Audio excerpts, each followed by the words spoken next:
Plantcast, o podcast sobre fisiologia e nutrição de plantas. Sejam muito bem-vindos e bem-vindas a mais um episódio do Plantcast, o primeiro podcast sobre nutrição e fisiologia de plantas do Brasil. Meu nome é Lucas Ávila e hoje estou com a CDM Bianca Machado e a CDM Vanessa Rosa para falarmos com um convidado muito especial. Bianca e Vanessa, fiquem à vontade para cumprimentarem os nossos ouvintes. Oi, pessoal, meu nome é Bianca, eu sou consultora de desenvolvimento de mercado pela ICL no oeste da Bahia e é um grande prazer estar aqui hoje com esse grande consultor, pesquisador e amigo que é o Eduardo Zavascki. Olá, pessoal, eu sou a Vanessa, sou consultora de desenvolvimento de mercado em Rio Verde, Goiás, e é uma honra estar aqui para bater esse papo, que eu tenho certeza que vai ser muito rico e muito interessante. Muito bom. Obrigado, Bianca. Obrigado, Vanessa. Assim como a Bianca adiantou, nesse episódio nós vamos receber o técnico agrícola pela Escola Agrotécnica Federal de Urutaí, Goiás, engenheiro agrônomo pela Universidade do Estado de Santa Catarina, UDESC, mestre e doutor em solos e nutrição de plantas pela Exalc, Eduardo Zavascki. O Eduardo tem uma vasta experiência de mercado como agricultor e como pesquisador. Atualmente ele está como diretor de pesquisa na AgroAdvance, e com sua família, ele é produtor na região de Cristalina, Goiás. Seja bem-vindo, Eduardo. Fique à vontade para dar um alô para os ouvintes, para se apresentar. Desde já, muito obrigado por compartilhar seu conhecimento conosco. Olá, Lucas, Vanessa, Bianca. Primeiramente, muito obrigado pelo convite. Fico muito honrado de poder participar desse podcast com vocês. Eu sempre escuto, sou um ouvinte assíduo e fico muito feliz de poder agora estar sendo entrevistado. Então, eu espero aí que nesses próximos minutos aí a gente consiga fala bastante de agricultura e poder levar aos nossos ouvintes aí bastante informação de qualidade. Eduardo, para darmos início na nossa conversa, queria aproveitar a sua experiência como agricultor com altas produtividades para pontuar os principais desafios gerais do agricultor nas últimas safras. O que você e sua família têm feito para superá-los? Bem, Bianca, lá na nossa propriedade, na nossa região cristalina, quem estiver nos ouvindo que conhece, sabe muito bem, que lá é uma região marcada por solos muito heterogêneos. O que acontece na nossa propriedade? Nós temos solos desde cascalho, solos com argila, solos com uma argila mais amarelada, vamos dizer, mais pegajosa, que dificulta muito o manejo. Então, para a gente trabalhar esse tipo de solo, é um grande desafio. Você imagina no mesmo talhão você ter que regular a profundidade de plantio, sendo que uma hora você está num cascalho que precisa de uma pressão na mola muito maior, e uma hora você está numa argila que você tem que tirar um pouco isso aí, senão você aprofunda muito a semente. Então, a plantabilidade, eu diria que é um dos grandes desafios para nós, na nossa região. A questão, comentei agora da profundidade, mas a distribuição da semente. O que a gente tem observado? Que se a gente começar mal, uma semente mal distribuída, a gente já está perdendo, já está começando errado, já está dando o pontapé inicial de forma errônea. Então, a gente tem uma grande preocupação de plantar na velocidade correta, utilizar semente boa, de boa qualidade, boa germinação, com tratamento de semente adequado, para que a gente possa garantir que ela germine da melhor maneira possível. Então, a plantabilidade, eu diria que é um dos grandes desafios que a gente tem. A questão, ainda dentro da plantabilidade, é poder cobrir essa semente de forma adequada, uma vez que a gente tem trabalhado com manejos cada vez utilizando mais palha. Então, é importante a gente colocar palha no sistema, mas colocando essa palha no sistema, cortar essa palha, depois fechar essa semente, que a gente diz o tal do envelopamento, diminuir isso aí é um grande desafio. Então, a gente tem também trabalhado isso. A questão de dessecação é muito importante, né? Dessecar na hora certa, para que a gente não corra esse risco. Com relação a manejo de solo, um dos grandes desafios para nós em área de cascalho é fazer perfil. A gente vai detalhar isso mais à frente depois, né? Questão de fazer perfil de solo, questão de planta de cobertura, manter esse solo coberto o maior tempo possível. E aí, a questão das gramíneas fazer aporte, ou seja, a produção de gramínea solteira, muitas vezes é muito importante para a gente poder fazer com que esse solo tenha maior cobertura possível. Muitas vezes abdicar a questão da segunda safra para fazer a cobertura, tá? Porque essa cobertura na soja que vai ser plantada depois, o ganho que você vai ter é muito maior do que se fazer uma segunda safra, que você vai estar colocando em risco, né, a sua lavoura, porque você está plantando em ambiente hostil, muitas vezes em área de cascalho e uma janela não muito apropriada. Então, nesses casos, é muito mais vantajoso você investir numa planta de cobertura para você garantir que a sua soja, nesse tipo de solo, ela se desenvolva muito melhor. Então, acho que essa questão do manejo em solo de cascalho é outro desafio que a gente tem.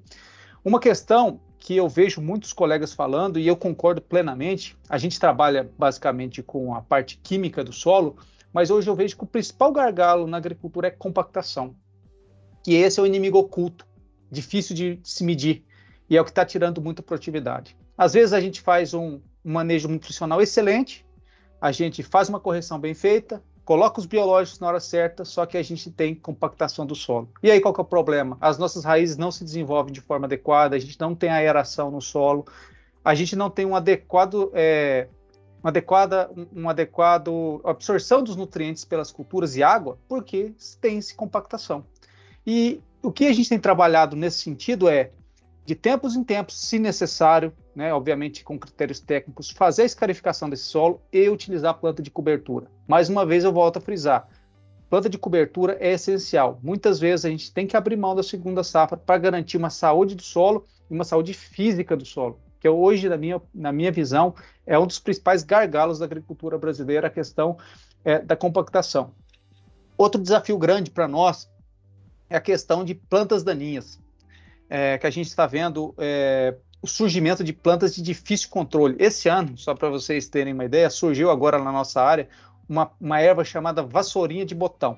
Eu não sei se vocês já ouviram falar, mas essa erva tem um controle extremamente difícil. Tive conversando com vários colegas e eles relataram que realmente é uma planta que está surgindo em muitas áreas e está dificultando muito o controle. E, em vista disso, o que a gente tem observado? Que o uso de planta de cobertura, mais uma vez, é extremamente importante. Por quê? Porque você previne, com o uso de planta de cobertura, o aparecimento desse tipo de planta, né? A vassourinha de botão, ela tem dificultado muito o nosso manejo, e o principal, como controlar ela, qual que seria a principal forma? É questão de manejo outonal de herbicida, ou seja, você posicionar herbicidas não um pouco antes do plantio, mas desde lá após a colheita, já fazer esse manejo e utilizar planta de cobertura para você evitar com que essas plantas germinem. Então é super importante esse manejo outonal de plantas daninhas. Outra questão que é super importante, que eu acho que eu diria que para finalizar os pontos aí que eu acho crítico, é a questão da umidade adequada para plantio. Hoje a gente vê muitos colegas, né, plantando, arriscando plantios muito cedo, às vezes antes de uma adequada caixa de água no solo, eu vejo isso com muita temeridade. A gente sabe que principalmente a questão da instalação dos risóbios, né, é muito importante você ter uma umidade adequada, porque a umidade adequada significa temperatura adequada para o desenvolvimento dos risóbios. Então a gente tem visto que muitas vezes arriscar esse plantio no pó, além de você ter os problemas de germinação, que pode ser que você tenha que replantar, em muitos casos você tem um estabelecimento da fixação biológica muito ruim, mesmo que a sua planta germine de forma adequada, mas pela temperatura do solo, muitas vezes você pode estar perdendo produtividade em relação a uma inoculação mal estabelecida. Então, acho que como produtor, eu diria que esses são os grandes gargalos que a gente tem enfrentado, e eu pontuo novamente, como principal deles, a compactação. Só fazendo até um breve comentário também sobre a compactação, realmente eu vejo como um grande gargalo. A gente está tendo muita dificuldade de mensurar no campo de forma correta, né, o grau de compactação dos solos. E até você comentou sobre a dificuldade de absorção de nutrientes, de água, e somando também esse comentário, até a própria questão do oxigênio, que uma vez que o solo está compactado e está com baixa aeração, a raiz pode passar a fazer fermentação que tem uma eficiência mais ou menos de 7% em relação à respiração. Então é muito mais baixo na eficiência da fermentação versus a respiração. Excelente os pontos, Eduardo. Obrigado pela contribuição. Eduardo, eu vi que você falou bastante coisa, né? Bastante coisa muito legal. Você comentou bastante de plantas de cobertura, né? Só para deixar pontuado que o nosso podcast, a gente conversou com o Túlio sobre plantas de cobertura, eu acho que é válido bater um papo ali, dar uma olhada nesse bate-papo que foi bem legal. E Eduardo, pegando aqui, continuando aqui com o preparo do solo, né? Acho que você falou muito dos desafios, fez até um resumo todo de como levar uma boa safra. Mas em relação ao solo, que que você fala, o que você sugere para aquelas pessoas que estão abrindo áreas, né, para aqueles solos de abertura?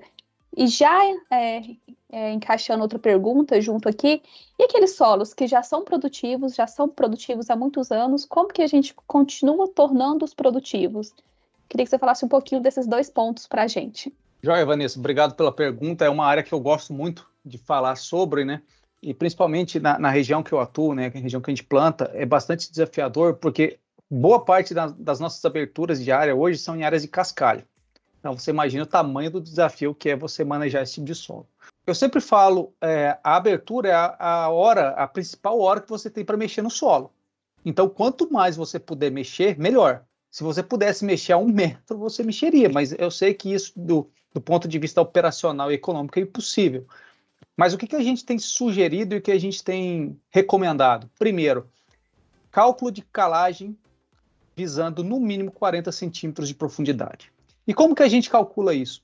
Se a gente pegar aqueles nossos critérios clássicos, eles foram feitos visando 20 centímetros. Seja saturação por base, seja teor de cálcio e magnésio, todos eles são visando 20 centímetros. Ou seja, se eu quero corrigir 40 centímetros, e eu tenho que garantir que o meu implemento chegue lá, pelo menos próximo a isso, eu tenho que de cara eu já tenho que pegar esse critério e multiplicar por 2. Vocês concordam? Se eu estou recomendando para 20 centímetros, se eu quero corrigir em 40, eu tenho que multiplicar por 2. Ah, não, mas o meu implemento só vai a 30. Então, pelo menos, multiplique por 1,5. Além do mais, de acordo com vários estudos atuais, e também já estudos clássicos na literatura americana, o calcário tem uma reação limitada. Se a gente pegar os critérios atuais, eles consideram que todo calcário vai ser reagido no solo, e na prática não é isso que acontece. Tanto é que muitas vezes a gente quer corrigir, a gente aplica lá a fórmula do V% para 60 e chega a 40. Por quê? Porque nem todo calcário reagiu. E como que eu chego nesse 60%, 70% ou 80%, que é o que a gente está recomendando? Eu já vou tocar nisso mais adiante. É multiplicar por 2. Vejam só, eu tenho que pegar aquele critério da saturação por bases, multiplicar pela camada que eu quero atingir. Se eu quero atingir 40, eu multiplico por 2. Se eu quero atingir 30, eu multiplico por 1,5. E além disso, eu tenho que multiplicar por 2. Por quê? Visando a reação limitada do calcário, visando perdas do calcário, que muitas vezes a gente não contempla, principalmente por vento. Apesar que você pode estar aplicando à noite, qualquer horário, você vai ter perdas. Então, tudo isso a gente leva em consideração na hora de fazer esse critério. Então, multiplicar por 1,5 ou 2 e depois, mais uma vez, por 2. Isso está gerando essas doses altas de calcário que nós temos visto hoje em dia aí, tá? Por volta de 10, 12, até 15 toneladas. Aí o pessoal se assusta. Nossa, mas é muito calcário, vai ter problemas de precipitação de micronutrientes, eu posso ter imobilização de fosfato e não sei o quê. Pessoal, a gente está fazendo esse tipo de cálculo baseado em critérios científicos. 2, para você ter precipitação de cálcio de forma significativa, eu teria que atingir pH maior que 7. Se você pegar esse calcário calculado na dose correta e incorporar, você não vai chegar nesse pH próximo a 7 ou acima de 7. Então não vai ter problema de imobilização de fosfato, de cálcio, por exemplo. Terceiro, precipitação de micronutrientes. Pode ser que você realmente tenha uma diminuição dos micronutrientes, mas tem outras formas da gente suprir os micronutrientes, seja com adubação de base, com óxidos sulfatos e adubações foliares posteriores, né? Então, assim, o problema dos micro e o problema da precipitação do fosfato é o pior. Não pior, na verdade, é o melhor do que a gente pode mexer. O pior é corrigir a acidez, que é o que a gente tem que fazer de forma criteriosa e não economizar na abertura de área. E outra, se paga em pouco tempo. As produtividades alcançadas, se você fizer uma correção bem feita de início, você já sai ganhando aí 10, 15 sacos por hectare a mais no primeiro ano. Por quê? Porque você acelera essa reação do calcário. Quando você dobra, você está meio que multiplicando por 2 a reação dele. Então, esse é o critério 1, Vanessa. Primeiro, usar altas doses de calcário. Obviamente, calcado em ciência, você vai fazer os cálculos com base em alguma coisa. Ou o critério da saturação por base, visando a elevação a 80%, ou a soma de cálcio e magnésio a 40% ou 45%. A gente tem trabalhado nessas faixas aí. E sempre lembrando que esses critérios são para 20 centímetros, e se eu quero corrigir maiores camadas, eu faço as multiplicações necessárias. Segundo critério, gesso em áreas de abertura. Não podemos negligenciar o gesso. Pessoal, por mais que o calcário seja incorporado de forma profunda, o gesso é aquele insumo que realmente ele corrige, ele consegue chegar em altas profundidades e fazer com que essas raízes cresçam. Super importante a gessagem, tá? Então, o que a gente tem observado nos trabalhos mais recentes? A gente tinha muito essa questão que o gesso era o condicionador de subsuperfície, diminuía a saturação por alumínio, aumentava o teor de cálcio, mas não só isso, o aproveitamento de nitrogênio pelas plantas é muito maior quando você coloca gesso, principalmente para gramíneas. Por quê? O nitrato, que é rapidamente oxidado no solo, ele desce no perfil do solo. E se você tem uma concentração de raízes muito superficiais, você não tem acesso a esse nitrato. Quando você aplica gesso, você faz com que esse sulfato e esse cálcio desçam no perfil, você propicia maior crescimento de raiz, e essas raízes vão buscar esse nitrato lá embaixo, que faz com que esse nitrato seja ciclado, o milho que vai ser plantado depois, ele produza mais, e a palha desse milho vai ser um supridor de nitrogênio para a soja que vai vir depois. Então, você imagina o benefício que é esse gesso aplicado. Então, o gesso não é só para crescer raiz e absorver mais água na soja, é para absorver mais nitrogênio, que é um insumo caro. Vocês imaginam quanto está custando hoje uma tonelada de ureia. Então, pessoal, não podemos negligenciar na gessagem. Quais são os critérios? Tem vários critérios para gesso utilizados hoje, né? Temos aí do Souza, né, do Djalma e do Raj, que eles consideram o cálculo em cima do teor de argila. O Djalma ele multiplica 50 pelo teor de argila e o Raj 60. Tem o do professor Witt, que é baseado na saturação por base a 50, elevação da saturação por base a 50, na camada de 20 a 40. E tem o critério mais recente do professor Caires, que é a elevação do teor de cálcio na CTC efetiva na camada de 20 a 40. Então, esses são os 3 critérios. Eu, particularmente, prefiro utilizar critérios, não que os demais estejam errados, não é isso que eu estou dizendo. Eu prefiro usar critérios que eles consideram o teor de cálcio. Por quê? Porque se eu considerar apenas o teor de argila, eu posso estar aplicando a mesma dose num solo que tenha 30% de cálcio, 50% de cálcio ou 10% de cálcio. Eu estou me baseando no teor de argila. Eu adoto principalmente os que eles visam a elevação do nível de cálcio, porque, de acordo com o nível de cálcio, eu vou pôr mais ou menos. Mas a minha sugestão, pessoal, para quem estiver nos ouvindo aqui, utilizem os 3 critérios, vejam qual que é a dose de gesso exigida e tente adequar no seu custo-benefício. Por que eu estou dizendo isso? Uma revisão de literatura não tão antiga assim, a 2018, do professor Thales Checker, lá do Rio Grande do Sul, eles pegaram vários trabalhos com gesso e verificaram qual que era a máxima eficiência econômica da aplicação do gesso. E eles não conseguiram correlacionar com os atuais critérios que tem hoje em dia. Então, eles pegavam os critérios que tem, faziam o cálculo e depois testavam as doses. E não chegava à máxima eficiência econômica de acordo com os critérios. Então, assim, depende do caso, cada critério vai ter a sua utilidade. Por isso que eu sempre falo, use os 3 e veja uma dose intermediária e aplique de acordo com o seu bolso, que é a máxima eficiência econômica. Né? Não tem o mais certo ou mais errado. A gente tem que usar eles, calcular e ver qual que se adequa mais ao seu bolso também. Mas não se esqueçam, gesso é extremamente importante, não só para crescimento de raiz, não só para absorção de água, mas também para absorção de nitrato em profundidade. E para finalizar a área de abertura, outra questão que eu vejo que não se pode negligenciar e deve se fazer já na área de abertura é fosfatagem. A fosfatagem, da mesma forma que o calcário em altas doses, ele acelera os seus ganhos. Ah, mas o fosfato hoje está muito caro. Tem trabalhos do professor Rafael Nunes, recentes, que ele publicou aí há 2 anos, que mostram que quando você faz a fosfatagem, você antecipa o ganho. Ao longo do tempo, se você for fazendo aquela correção gradual de fósforo no solo, colocando um pouquinho a dose acima da exportação, você vai aumentando o teor no solo e vai corrigindo. Só que você perde tempo.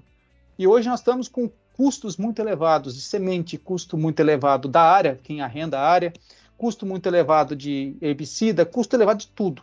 Então, se a gente puder antecipar isso, a gente está ganhando dinheiro. Então, a fosfatagem é extremamente importante. Fontes para fosfatagem, utilizar as fontes, mas eu particularmente utilizo fontes que são mais testadas e que são comprovadas pela ciência, que são os fosfatos naturais reativos importados.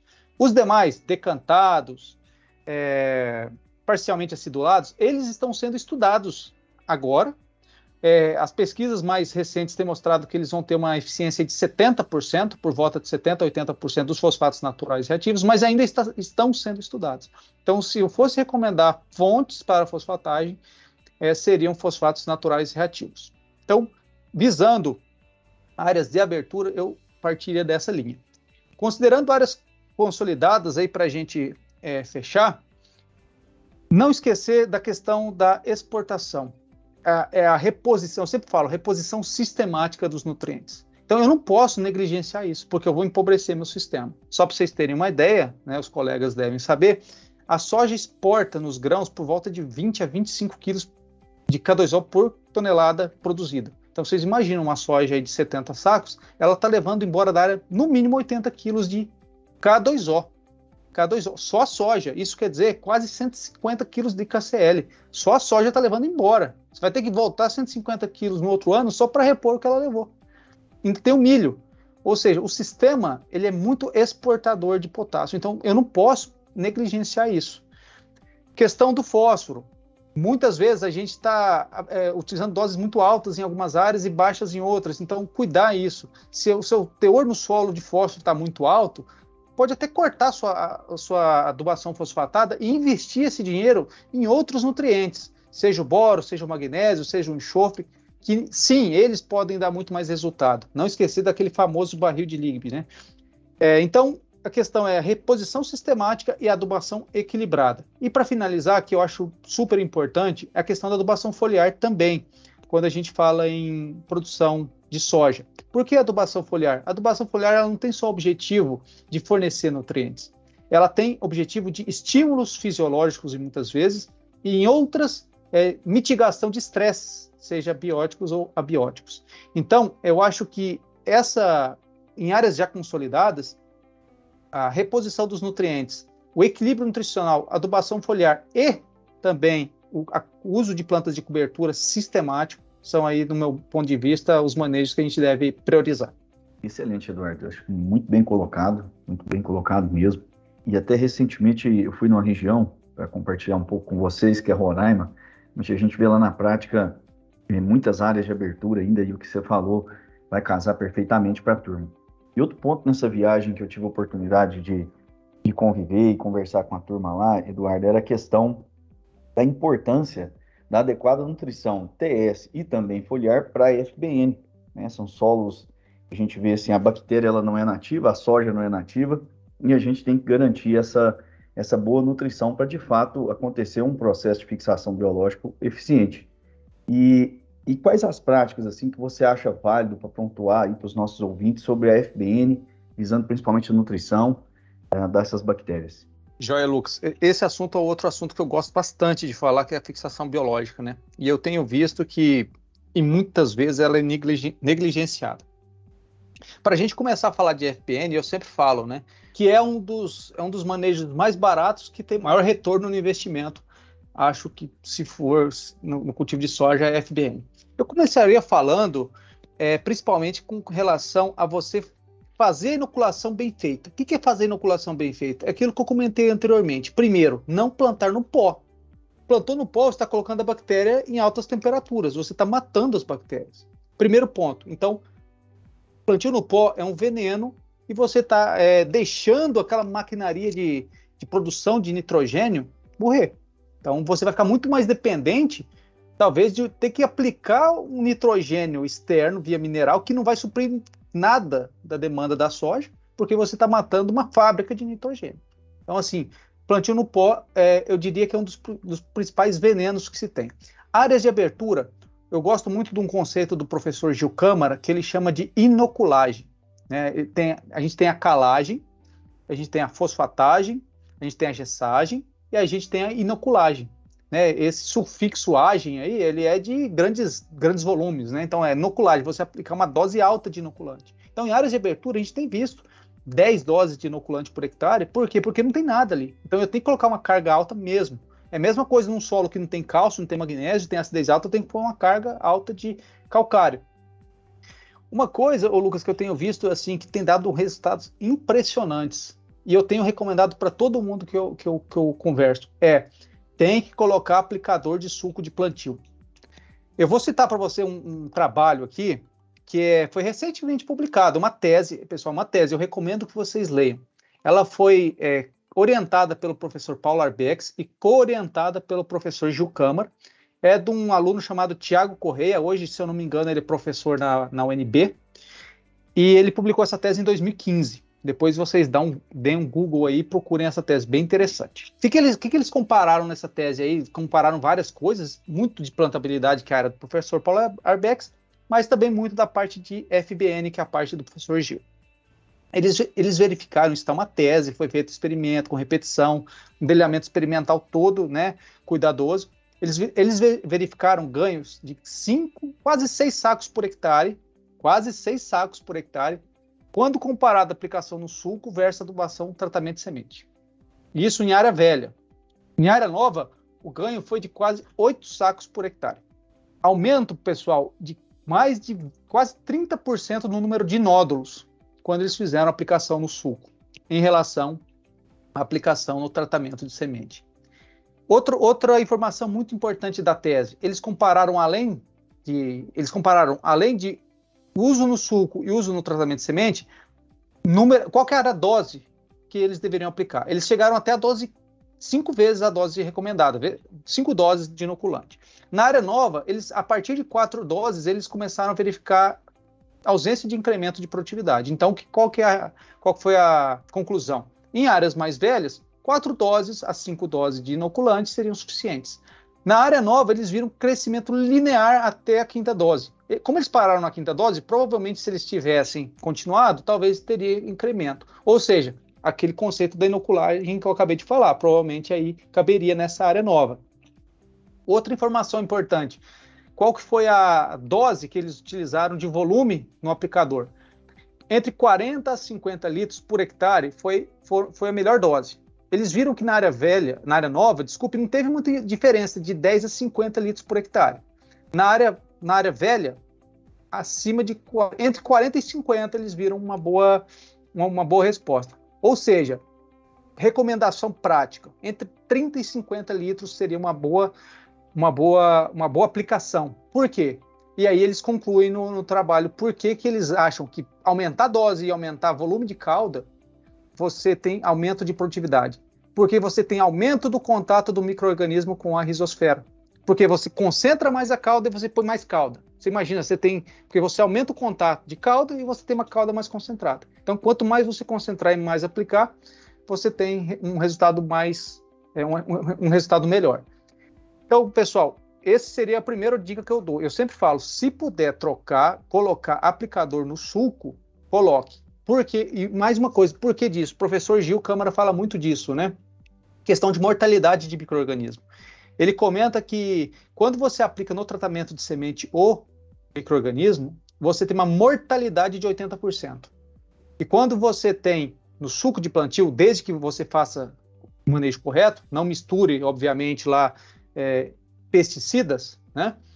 Você tem sobrevivência de 80%. Então imagina, você está colocando 5 vezes a dose e você está tendo uma sobrevivência de 80%. No outro você está pondo uma dose no máximo, 2, e você está tendo uma mortalidade de 80%. Então você tem um aporte muito maior de micro-organismo e obviamente isso está resultando em um aporte muito maior de micro-organismo no sistema e obviamente uma nodulação maior. Além disso, né, a questão da inoculação, a reinoculação é super importante. Ô Lucas, trabalhos da Embrapa têm mostrado que quando você reinocula, a área velha já consolidada, já tem micro-organismo de forma adequada, quando você reinocula, você tem incremento de 8% na produtividade. Em média, os trabalhos variam de 3 a 16, mas em média 8% de incremento quando você reinocula com o Brad Rhizobium. E aí, quando você faz a famosa dobradinha aí com a Azospirillum, você tem incremento de 16%. Então, se você pegar lá Azospirillum mais Brad Rhizobium e comparar com uma área que não tem inoculante, 16% de ganho. Então, além de fazer a tal da inoculagem, fazer a reinoculação e a co-inoculação. E aí, essa co-inoculação, a gente sempre, seja em área de abertura, seja em área velha, né, no suco de plantio, não passar de 2 doses, né, por causa dos efeitos hormonais da aplicação do azospirilo. E no tratamento de semente, 1 dose. E eu sempre friso, co-inoculação é co-inoculação, é junto. Não existe copiloto separado do piloto. Então, quando você co-inocula, não é você colocar o Bradyrhizobia no suco de plantio e o azospirilo na folha. Isso não é co-inoculação. Você tem que colocar os dois juntos, porque o azospirilo vai estimular o crescimento de raiz para fazer com que você tenha maior pontos de pegamento ali do Bradyrhizobia. Então, eles têm que ser juntos. Quando você põe azospirilo na folha, você não está co-inoculando, você está aplicando azospirilo via foliar, tá? Então, com relação à inoculação, esse seria o primeiro ponto. Aí você perguntou da parte nutricional, né, com relação à FBN. Por que é importante isso também? O uso de nutrientes para potencializar a inoculação já é muito bem estudado isso, né? A gente tem trabalho aqui, a gente da Agrodivance, nós fizemos trabalhos em parceria com a Priori Sementes em Jataí, em que nós tivemos ganhos aí de 8 sacos por hectare com aumento de dose na aplicação via folha. Tá? Mas o primeiro ponto que eu digo, os trabalhos clássicos mostravam que a aplicação de 30 gramas por hectare de molibdênio era uma boa dose. Trabalhos mais recentes, nossos inclusive, têm mostrado que no mínimo para altas produtividades, 60 gramas. A gente está chegando no valor de 60 gramas, nós fizemos 2 trabalhos, tivemos uma curva, né? Chegamos na máxima eficiência econômica aí, quando a gente faz a interpolação dos dados, 60 gramas por hectare de molibdênio, tá? Além do mais, o que eu tenho recomendado, além da aplicação, como aplicar esse molibdênio? Se puder, seria o melhor manejo do mundo o parcelamento desse molibdênio. E como seria esse parcelamento? Uma parte no tratamento de semente e uma parte via foliar. Por que uma parte no tratamento de semente? A gente tem visto no campo, né, que a soja ela começa a nodular muito cedo.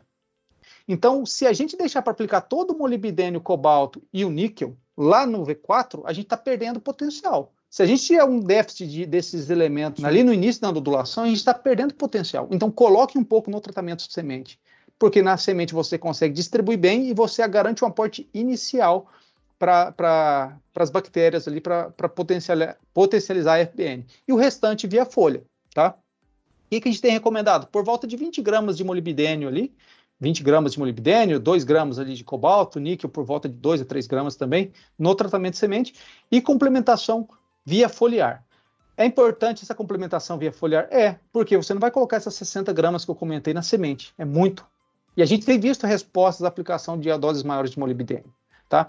E uma coisa, um trabalho recente do professor Cruciol tem mostrado, né? A gente sempre ouve muito falar do molibdênio, né, na atividade das enzimas nitrato redutase, nitrogenase, mas o professor Cruciol, um trabalho recente dele, mostrou o efeito do molibdênio na biossíntese de clorofila. Né? A clorofila é uma planta em que se aduba, coloca-se o molibdênio via foliar, você tem um aumento da atividade das enzimas na clorofila, no cloroplasto, e na própria biossíntese de clorofila você tem incrementos com o uso do molibdênio. Então você tem uma fotossíntese muito mais eficiente. Então, essa aplicação foliar, do meu ponto de vista, além, obviamente, de ajudar nessa questão da FBN, você também tem potencialização da fotossíntese. E por isso que a gente tem visto esses incrementos aí de produtividade. E, por fim, o níquel, né, que talvez é o caçulinha aí dos nutrientes, a gente tem observado que, além do cobalto e molibdênio, ele tem sido muito importante nesse manejo da FBN. Porque a gente sabe do papel do níquel, né, na hidrogenase, naquela enzima ali que controla a concentração de hidrogênio no nódulo. Se a gente tiver baixos teores de níquel, a gente tem uma baixa atividade da hidrogenase e isso pode comprometer aí a redução desse nitrogênio amônio e depois ureídio e assim por diante. Além também da atividade da urease lá na folha, né? Então, o níquel está sendo muito importante. Um trabalho recente nosso também lá na Priori Sementes mostrou incremento de 5 sacos por hectare com o uso do níquel. Então, a gente tem posicionado esse elemento também tanto no tratamento de sementes, quanto complementações foliares. Então, eu acho que, desde uma inoculação bem feita, uma inoculagem, né, reinoculação com o azospirilo. E trabalhar esses 3 micronutrientes, eu acho que garante aí um bom estabelecimento aí da fixação biológica de nitrogênio. Eduardo, ainda pensando no plantio, nós vemos que em muitos sistemas de cultivo, muitas vezes o momento ideal é negligenciado pensando em adiantar o plantio da soja para aumentar o potencial produtivo do milho segunda safra.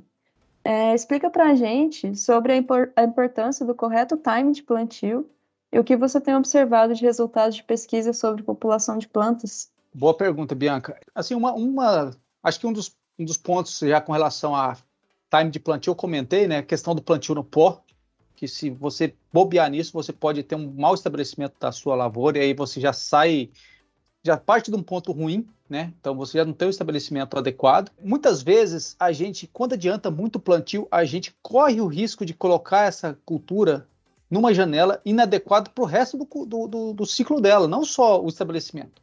Lá no enchimento de grãos, a gente pode estar colocando essa planta num ambiente muito desfavorável, assim como na colheita, um período de muita chuva. Eu sei que é importante a gente ter a segunda safra, você ter uma segunda cultura, visando a questão de rendimento, né, financeiro na área. Mas em muitas situações, a gente tem visto na minha região, eu vou falar um pouco mais porque é uma região que eu conheço mais, principalmente em áreas mais arenosas, áreas de cascalho, em que você arrisca um plantio, você coloca uma soja que é muito instável, como a soja de ciclo mais curto, num ambiente mais desafiador. O que acontece? 2 problemas. Você primeiro vai perder na sua soja e você não vai propiciar um ambiente bom para o milho. E aí a soja do ano que vem, ela não vai produzir bem. Agora vamos pensar por outra lógica. Se eu colocar uma soja, por exemplo, mais resistente, ou seja, mais estável, um ciclo maior, e que ao invés de eu colocar um milho no sistema, eu coloco uma braquiária, vocês concordam que eu posso ganhar ali pelo menos 10, 15 sacos a mais de soja, às vezes 20? Que o milho plantado não vai me pagar isso depois. E no outro ano, com a inclusão da braquiária, eu vou manter esse sistema produtivo e não vou incorrer a riscos climáticos com o milho. Além disso, eu tenho um melhor gerenciamento da minha lavoura. Muitas vezes a gente vê parque de máquinas inadequado, o pessoal é aquela correria para plantar, planta naquela lama, a máquina não roda, o pessoal tem que plantar porque o timer está passando, está colhendo debaixo de chuva, porque tem que plantar um milho. Muitas das vezes é muito melhor você fazer um escalonamento de plantio, deixar uma área em pousio que eu digo, sem a segunda safra, e colocar uma planta de cobertura, para que você possa melhorar o ambiente e também melhorar o seu operacional. Então, o que eu tenho visto, Bianca, é que assim, a questão do time, às vezes as pessoas elas colocam uma soja mais instável num momento mais problemático, sendo que elas podiam colocar uma soja mais estável num ambiente mais, num melhor ambiente, e que garantiria que essa soja produzisse mais e propiciasse um ambiente para ela produzir melhor no outro ano, né? Com, por exemplo, a colocação aí de uma planta de cobertura, seja uma braquiária, por exemplo, seja uma crotalária, se eu tenho uma área problemática de nematóide. Então, eu faço o meu sistema muito melhor. Não precisa ser na área inteira. Lá em casa, por exemplo, o que a gente tem feito? A gente divide a fazenda em talhões e 15% da nossa área a gente não faz segunda safra. Mesmo áreas que estariam aptas para a segunda safra, a gente não faz em 15%. Por quê? Porque a gente tira a planta e vai fazer planta de cobertura. Porque a gente está vendo problema de nematóide, a gente está vendo compactação, e tudo isso está tirando dinheiro da nossa soja, que o milho não vai repor isso depois, né? Então, assim, o time eu vejo muito nesse sentido. E com relação à população de plantas, que você perguntou, o que a gente tem trabalhado, né? A gente tem trabalhado com redução de população de plantas. O que hoje é uma grande febre, né? Aumento demasiado de população de plantas, com medo de uma má germinação, e depois você tem problemas de estiolamento, e depois tem que vir controlar esse aumento de tamanho, esse gasto energético desnecessário em prolongar entre nó para a planta poder aí buscar luz. Então, o que a gente tem trabalhado lá na nossa propriedade, né? Redução de população mesmo. A gente tem reduzido por volta de 20% da recomendação dos fornecedores da semente. Muitas vezes, obviamente, com base no nosso histórico, né? Áreas férteis, áreas bem trabalhadas, e a gente está vendo melhores resultados. Menos problema de acalmamento, menos gastos com produtos para tentar segurar essa soja, e ganhos de produtividade. Então, hoje, o que eu diria, principalmente em soja, que tem um bom desenvolvimento lateral, trabalhar com menor população e tentar promover, através de manejo, com que essa soja engale mais. Porque você vai gastar menos com semente, você vai gastar menos com fungicida e você vai proporcionar que essa soja produza mais. Eduardo, e pegando a sua experiência aqui, acho que a minha próxima pergunta tem até um pouquinho das polêmicas usuais que a gente vê bastante aí. Quando a gente fala ali do NPK na soja, né? O nitrogênio, você acha que em algum momento realmente vale a pena fornecer nitrogênio para a soja? E o fósforo? A famosa pergunta, né? O fósforo a lanço localizado. O que você acha que é o time de cada uma dessas formas de aplicar o fósforo? E o potássio? Que muitas regiões já adotam parte do potássio na linha. E para quem aplicar lanço, qual situação que justifica esse parcelamento? Qual que é a sua opinião sobre esses 3 pontos? Que saia justo, hein, Vanessa? As perguntinhas capciosas, hein? Bem, vamos começar pelo nitrogênio, super polêmico, né? Nitrogênio, em 95% das situações, não é viável aplicar nitrogênio. De forma nenhuma, seja via folha, seja via solo, tá? A FBN é uma tecnologia fantástica que ela consegue suprir, na maior parte das vezes, o nitrogênio necessário. Vai ter algumas situações que aplicar nitrogênio de alguma forma vai surtir efeito? Vai. Por exemplo, um local em que você tem uma palhada muito elevada. Por exemplo, plantou braquiária, você tem muita palha, né? E você não tem histórico ali de fixação biológica de nitrogênio. Você tem uma área, imagina uma área de cascalho, que já tem uma matéria orgânica baixa, e você tem uma grande palha não decomposta. Imagina uma imobilização de nitrogênio que você vai ter nesse sistema. Então, a soja vai sair muito amarelada. Se você colocar um pouquinho de nitrogênio ali no plantio via MAP, por exemplo, você vai ter ganhos. Então, nesse caso, eu recomendaria substituir o super triplo por MAP, tá? Porque o MAP, muitas vezes, ele não vai trabalhar a FBN, mas em muitos casos também a QDN não vai ajudar. Então, você vai estar gastando à toa. Mas em alguns casos, o MAP ele vai ser essencial. Esse seria um dos pontos que eu colocaria o MAP. Em áreas muito arenosas, o cascalho, que tem muita matéria orgânica, principalmente matéria orgânica muito lignificada. Então, esse seria o primeiro ponto, tá? A aplicação foliar de nitrogênio é outro ponto polêmico. Tem trabalhos mostrando ganhos de aplicação foliar, tem trabalhos não mostrando ganhos, de pesquisadores renomados, pesquisadores, né, da Embrapa, pesquisadores da Unesp, enfim, tem de tudo. Se você pegar esses dados e dar uma destrinchada, eu vou pegar um deles, que foi recentemente publicado pelo professor Cruciol, que ele verificou o incremento da produção de soja com aplicação foliar de N. É um trabalho muito legal, foi publicado bem recentemente mesmo. E ele observou o quê?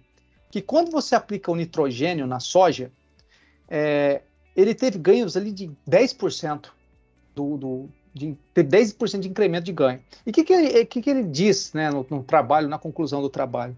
O fato dele estar aplicando nitrogênio diretamente no centro de reação da síntese da clorofila, né, da fotossíntese.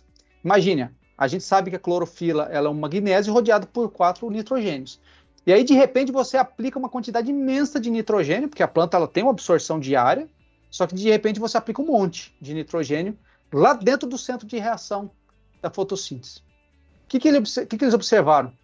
De repente tem um monte de matéria-prima. As enzimas responsáveis pela atividade fotossintética vão acelerar muito o trabalho delas. Então você tem um incremento da atividade fotossintética e, obviamente, você vai ter aumento de produção de fotoassimilados. E, com isso, produtividade. Então, nesses casos, em alguns casos, esse incremento substancial de nitrogênio na folha vai ter resultado. Mas vejam que é um fato muito mais fisiológico do que nutricional, porque se a planta tivesse ali só com aquele nitrogênio na FBN, absorvendo todo dia um pouco, ela ia cumprir o papel dela tranquilamente. Só que o fato de você colocar muito nitrogênio de uma vez só, lá dentro do centro de reação da fotossíntese, você estimula muito aquela produção de fotossíntese, e se tem nutrientes vindo do solo para suportar isso, água, e a planta ainda tem um vigor, ela vai transformar isso em fotossimulado e vai transformar isso em produtividade.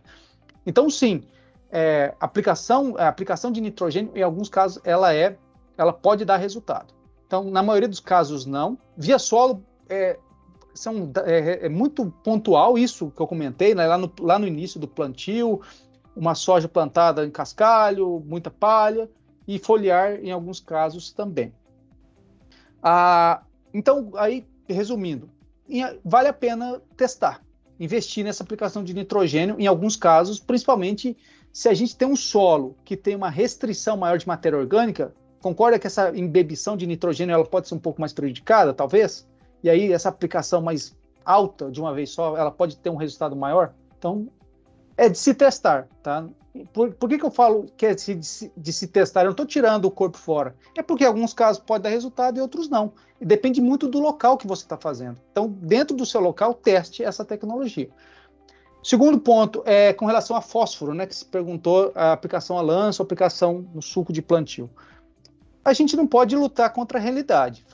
Ser ingênuo de falar, não, coloca tudo no suco de plantio que é mais eficiente. Tá. E a maioria do pessoal que já plantou, já comprou a semeadora sem caixa de adubo, vai fazer o quê? Vai jogar fora?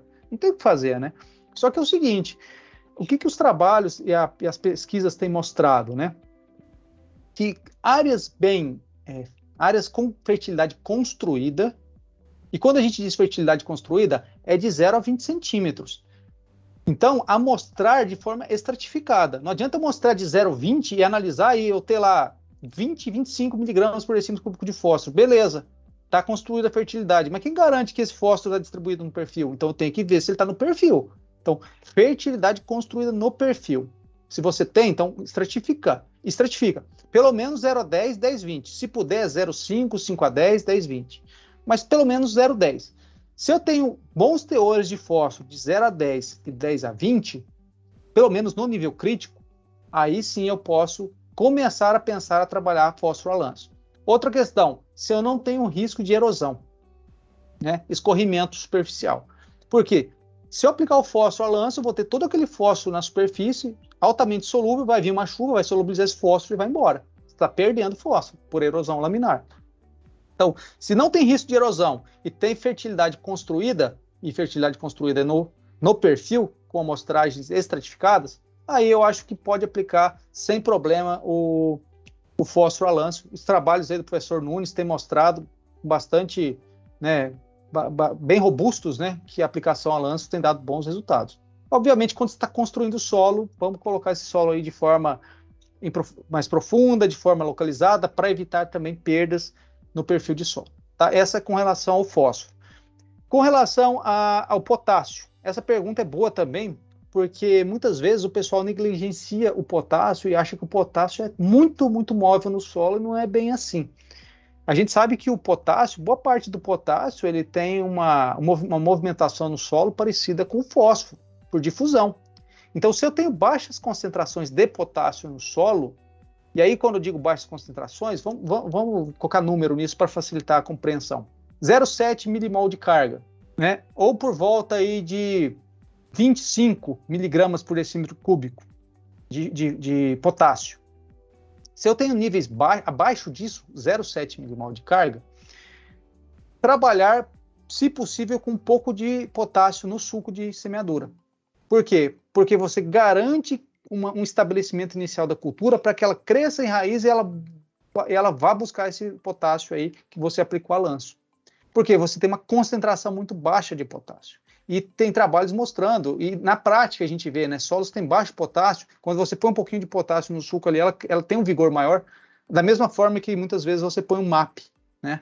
Então, o potássio no suco, principalmente em áreas com baixa concentração, baixos níveis, e também da mesma forma que o fósforo, quando se tem um risco de erosão muito alto, aí recomenda-se você colocar ele de forma localizada, tá?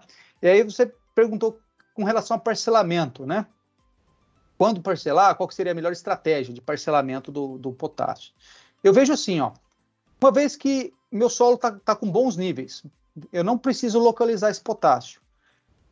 Eu posso aplicar ele a lanço. Quando aplicar ele a lanço? Depende, eu olho muito a questão, primeiro, do teor de argila, né, do solo, da CTC do solo, e muito da declividade do solo.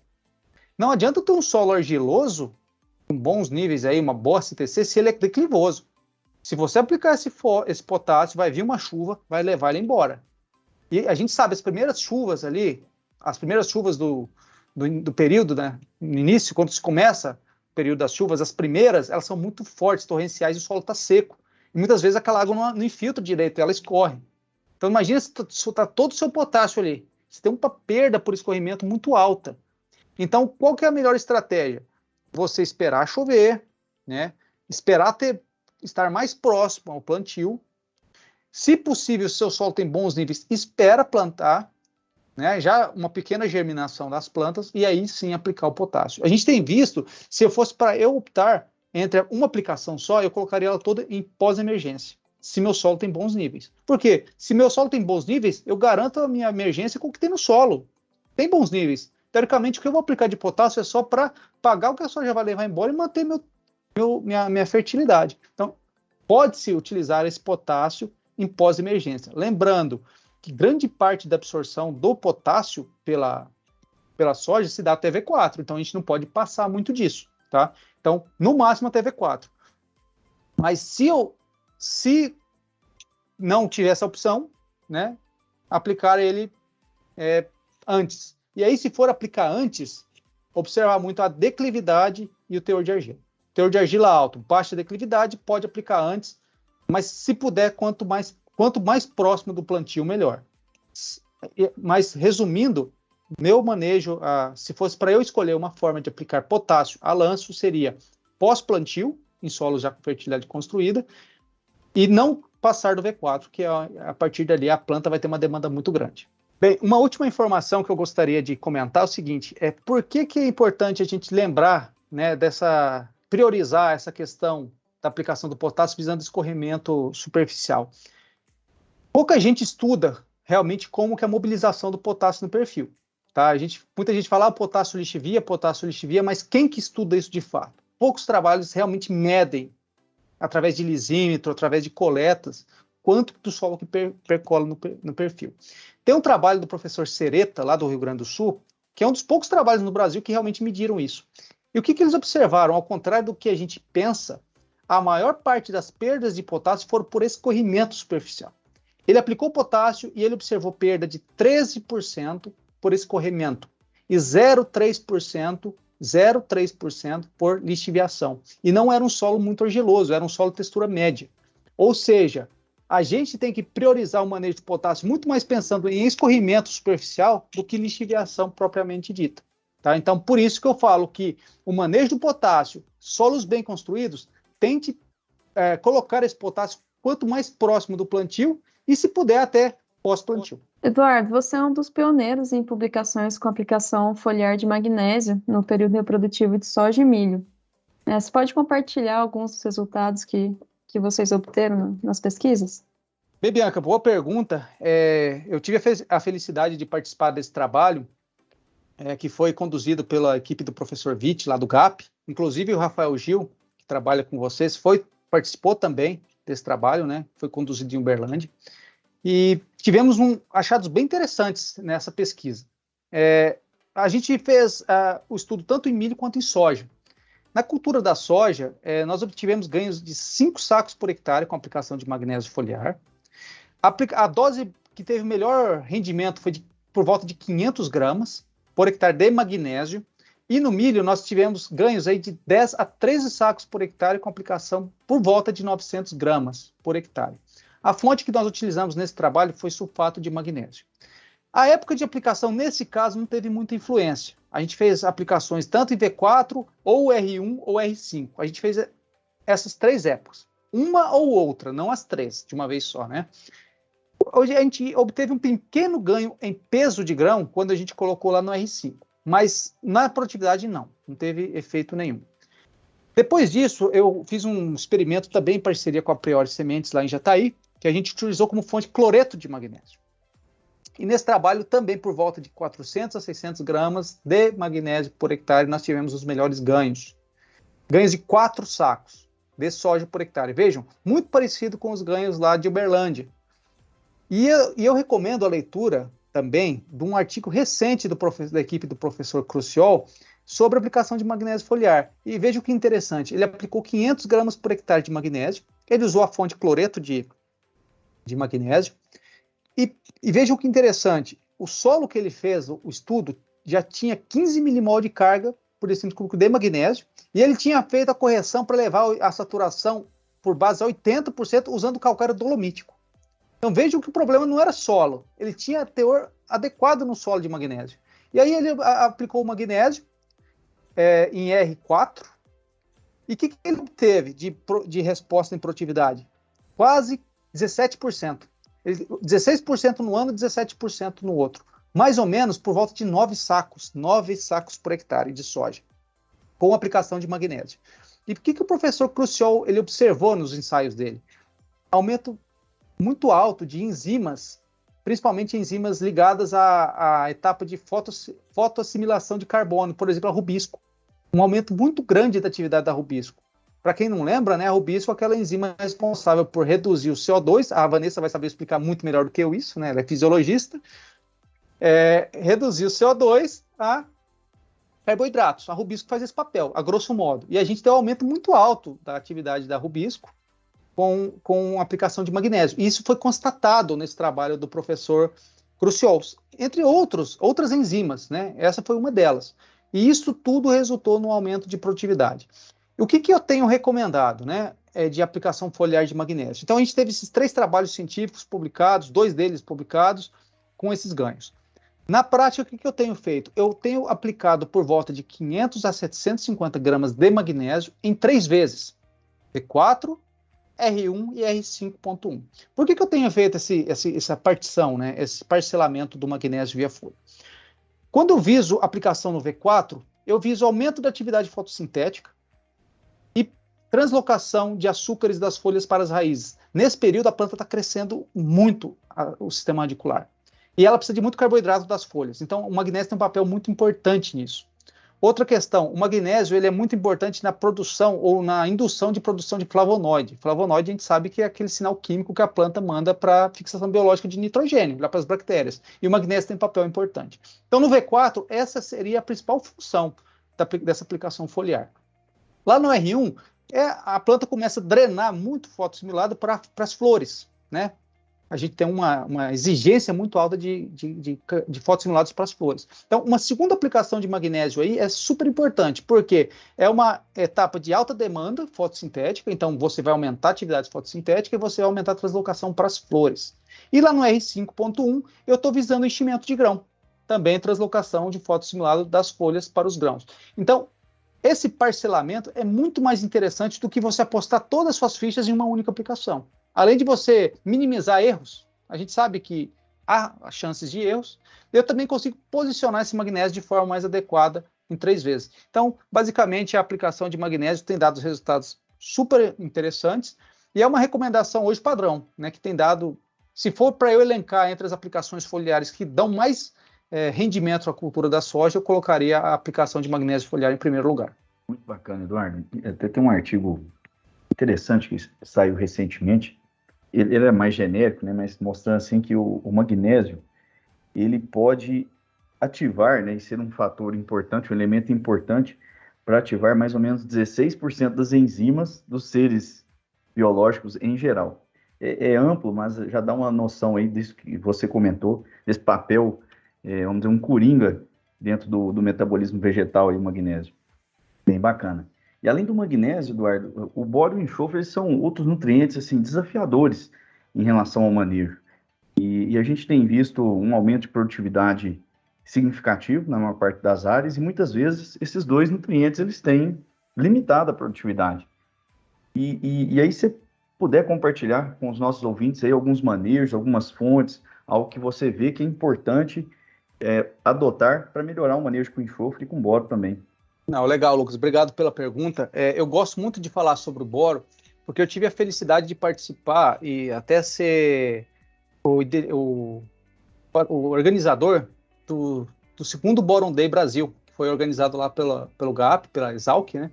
E o primeiro eu ajudei a organizar também. E participei do terceiro. Então, eu participei dos 3 eventos, dada a importância desse elemento hoje na agricultura brasileira. Foram realizados eventos focados para um nutriente, né?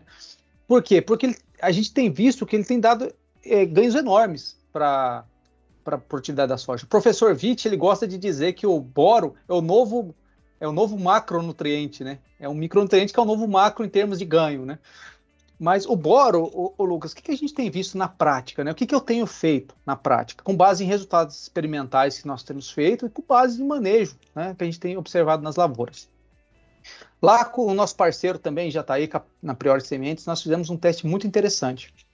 O que a gente fez? A gente associou boro de alta solubilidade com boro de média solubilidade. O que eu diria boro de alta solubilidade? Ácido bórico ou octaborato. Boro de média solubilidade, o Lexita. Fizemos esse trabalho lá na Priori Sementes. O que a gente observou de resultado que foi muito interessante?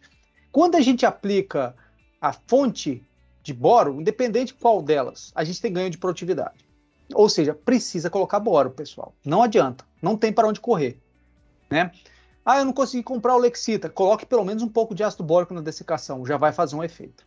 Mas o que a gente teve maior incremento, o Lucas, foi o seguinte: quando a gente associou essas duas, a gente aplicou 2 kg por hectare de boro na forma de Lexita, associado a 500 gramas por hectare na forma de ácido bórico ou octaborato. A gente não observou diferença quando usou octaborato ou ácido bórico. Aí vai muito do manejo. A gente sabe que o ácido bórico ele é mais difícil de manejo, de mistura, de solução. Porém, o octaborato tem o problema do pH, de aumento do pH. Então, assim, a gente tem que pôr esses dois na balança e ver qual você vai usar. Mas se puder usar, use. Por volta de 500 gramas por hectare. O que esse boro vai ser responsável? Por aquele início da planta. Esse boro é altamente solúvel e muito bem distribuído. Você vai aplicar ele de uma forma fluida, na dessecação ali, no tanque de pulverização. Então, vai ter uma distribuição muito boa do boro. E um boro muito solúvel. Então, você imagina que as primeiras raízes da soja vão ter contato com esse boro, altamente solúvel. A partir daí, essa planta vai crescer, essas raízes vão crescer e vão começar a ter contato com esse boro de média solubilidade, que é o da Lexita. E o que a gente tem observado de interessante? Quando a gente faz essa associação, a gente tem o ganho lá no milho também. Só que lá no milho eu não preciso reaplicar ao Lexita. Eu preciso reaplicar apenas o ácido bórico. Por que eu estou dizendo isso? Porque a gente fez esse mesmo trabalho reaplicando ao Lexita e reaplicando o ácido bórico. E a gente viu que quando a gente aplicava ao Lexita, não dava ganho. Seja o Lexita com ácido bórico, ou seja só o Lexita sozinho, ou seja o Lexita com ácido bórico. Quando você usava a Lexita com ácido bórico, ela ganhava em relação ao Lexita sozinha. E os tratamentos só com ácido bórico também ganhavam da Lexita sozinha. Ou seja, o ganho ali não era da associação ácido bórico-Lexita, e sim do ácido bórico. Por quê? Porque na safrinha, ali na segunda safra, as chuvas, a precipitação era muito irregular e pequena. Então não deu tempo desse Lexita se solubilizar. Mas o ácido bórico sim. Ou seja, aí a planta ela acabou absorvendo a Lexita que vinha lá da soja. Então o que a gente concluiu? Que não fazia sentido eu aplicar o Lexita lá no milho. Aplico ele todo na soja, porque ele vai ter uma solubilidade gradual, e coloco fontes de alta solubilidade tanto no início da soja quanto no início do milho. Então esse é o manejo que eu tenho recomendado. Então 500 gramas de boro na forma de ácido bórico ou octaborato antes do milho e antes da soja, e a aplicação de Lexita de 2 a 3 quilos antes da soja. E esse boro vai ser suficiente para todo o ciclo, tanto da soja quanto para o milho. Isso a gente verificou nos nossos ensaios, e é isso que eu tenho feito também nas minhas áreas, né? Por quê? Porque quando você aplica 2 a 3 quilos de boro na forma de Lexita, por exemplo, né? Não só o Lexita, nós temos outras fontes também, o tetraborato de sódio, né? Que é uma fonte de média solubilidade, é um pouco mais solúvel que o Lexita, mas na prática a gente não tem visto muita diferença entre as duas. Então, uma ou outra. É a questão da distribuição. Se você aplicar 2 a 3 quilos de boro, né, via essa fonte, você tem uma distribuição melhor, né, da Lexita ou do tetraborato. Então, por isso que é preferível você aplicar toda ela antes da soja, visando a soja e o milho, do que aplicar uma parte na soja e uma parte no milho. A gente não tem visto esses ganhos, e a gente dá tempo dessa Lexita se solubilizar quando a gente aplica antes da soja, ela se solubilizar para a soja e para o milho. Mas antes da soja e do milho, se puder, coloque ácido bórico, tanto para a soja quanto para o milho. E, para fechar a sua pergunta com relação ao enxofre, a gente tem observado que é imperativo a gente ter teor de enxofre adequado em 0,20. No passado, muito se falava, né, que tinha que ter no 2040, na camada de 2040, teria que ter o teor de enxofre lá X adequado. Mas os trabalhos mais recentes também, e tem um trabalho muito interessante, uma revisão bibliográfica também do pessoal lá do Rio Grande do Sul, do PIAS, acho que é PIAS 2020, uma revisão bem interessante sobre enxofre, né? O que ele mostra? Ele pegou vários experimentos e viu ganhos de produtividade onde não ganhava, e o principal fator que levou a ganhos de produtividade era teor baixo de enxofre no solo respondia à adubação. Ou seja, no caso do artigo dele, quando o teor de enxofre em 0,20 era menor que 7,5, havia-se potencial ganho em produtividade com aplicação de enxofre. Então, se o teor era acima disso, acima de 7,5, não havia esse ganho. Então, para facilitar a recomendação, a gente padroniza como 10. 10 miligramas por decilítro cúbico seria o nível crítico. Acima disso, em 0,20, você não vai ter resposta à aplicação de enxofre, mas abaixo disso vai. Então, se você tem na camada de 0,20, independente do que você tem em 20,40, é necessário aplicar enxofre. Por quê? Porque eu tenho que garantir que a planta se estabeleça, né, ela cresça, as raízes ali, e depois ela ter acesso às camadas abaixo de 20 centímetros. O que acontece? Em muitos casos, em muitas situações, a planta nem vai ter acesso àqueles 20, 40 centímetros por questão de compactação, por questão de ausência de água, entre outros. Né? Então, eu tenho que garantir aquele enxofre ali em 0,20 centímetros. E aí, quais seriam? Aplicações daí tem várias fontes. Né? A gente tem o gesso como uma fonte, só que aí você tem uma dose maior, e você também pode aplicar fontes mais concentradas aí como enxofre elementar, seja no grânulo de fósforo, seja na forma pastilhada. E aí, obviamente, procurar materiais, produtos qualificados e que tenham estudos científicos, né, que tenham comprovação de funcionamento com base em ciência. Né? Então, é isso que a gente tem feito. Solos com teor abaixo de 10 miligramas por decímetro cúbico em 0,20, aplicar enxofre, uma dose aí pelo menos de 20 quilos por hectare. Excelente, Eduardo. Obrigado pela resposta. Só uma adicional, né? Uma sugestão aí para quem usa o enxofre elementar, algumas fontes de enxofre elementar, uma forma de diferenciar, de fato, uma boa fonte de uma fonte talvez não tão boa assim, seria principalmente pelo potencial de dispersão daquela fonte. Então, pegue uma pastilha, coloque na água, meça o tempo que vai demorar para dispersar. Isso aí realmente faz toda uma diferença no manejo do enxofre elementar.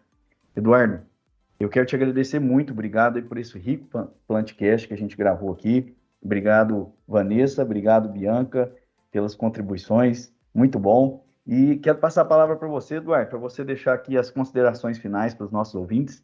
Bem, primeiramente eu gostaria de agradecer ao Lucas, a Vanessa, a Bianca. Bianca é minha amiga há mais de 5 anos, acho que quase 10, né?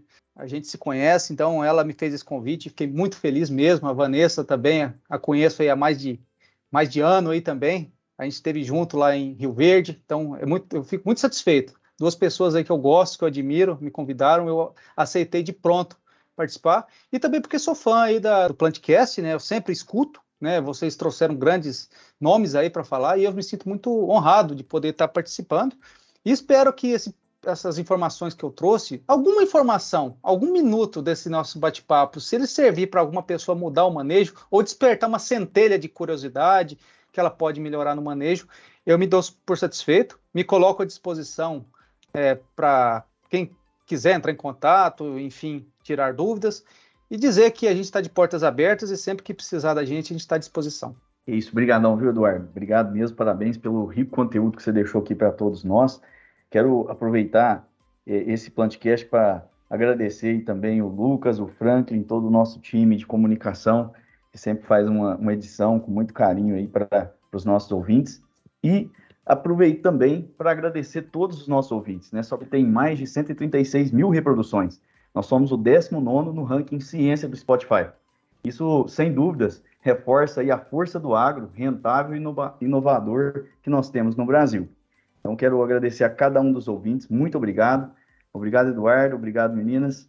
Muito obrigado a cada um de vocês. ICL, Impacto para um Futuro Sustentável. O Plantcast é uma produção da ICL, Impacto para um Futuro Sustentável.